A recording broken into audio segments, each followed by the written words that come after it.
Bonjour à tous, on se retrouve aujourd'hui pour le test de la Yonex Izone 100. Au niveau des caractéristiques, on retrouve plutôt des caractéristiques classiques, c'est-à-dire un poids de 300 grammes, un tamis de 645 cm², un plan de cordage 16-19, un équilibre à 32, une rigidité de 66.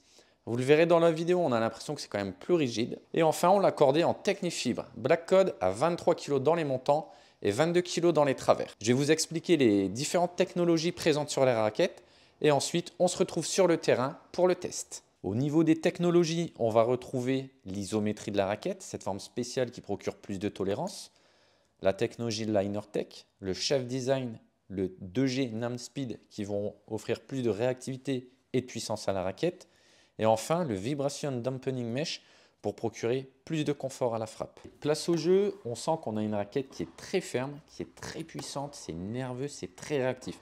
Moi, ce qui me surprend, c'est que l'indice de rigidité n'est seulement de 66. Dans le jeu, on a l'impression quand même qu'on a un indice qui est plus élevé.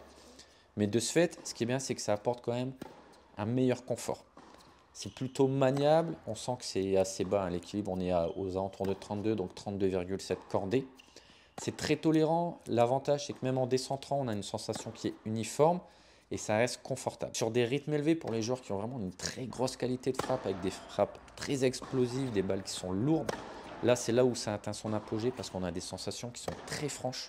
Donc, feeling au top, ça reste très stable. Pourtant, je l'ai cordé en Black Code. Honnêtement, ce n'est pas un cordage que je vais conseiller sur cette raquette parce que c'est trop mou, c'est trop doux. Moi, je préfère des cordages soit en termes de polyvalence comme un Headlynx qui va apporter un petit effet crispy ou un Solinco confidentiel qui marche vraiment très bien dessus. On apporte encore plus de réactivité à la raquette. Au niveau équilibre, puissance, sensation, tolérance, c'est juste une raquette à ce niveau-là pour moi qui est exceptionnelle. Et l'autre point fort qui n'est pas assez souligné sur cette raquette, c'est vraiment sa superbe prise d'effet. Moi qui aime bien lifter, j'ai une accessibilité qui a juste été vraiment excellente. Donc, puissance, prise d'effet, c'est un cocktail qui matche bien. Donc, à ce niveau-là, très bon point sur cette raquette. Ce que j'ai le moins apprécié sur la raquette, c'est le manque de contrôle. La balle aura tendance à s'échapper.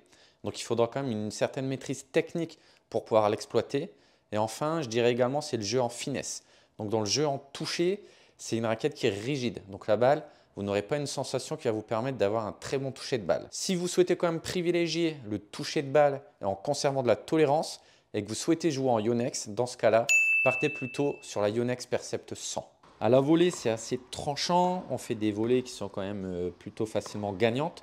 Par contre, on a un vrai manque de contrôle et de toucher de balle. On le verra dans une autre vidéo, mais sa grande sœur, la Yonex Izone 98, elle vient gommer ce défaut-là. Ensuite, au service, on a une raquette qui est très explosive. Du coup, ça part très vite. Pour le coup, on a vraiment une machine à ace. Idéalement, elle va convenir à des compétiteurs qui veulent une raquette qui soit puissante, qui soit réactive et qui procure des sensations franches à l'impact. Le tout en étant tolérant et assez confortable. Au niveau des raquettes qui sont rigides et puissantes, pour moi, c'est la meilleure sur le marché. On pourrait la comparer à une Babolat Pure Drive, mais celle-ci, elle va vous procurer encore plus de précision, un peu plus de sensation à la frappe, tout en étant plus tolérante, plus confortable.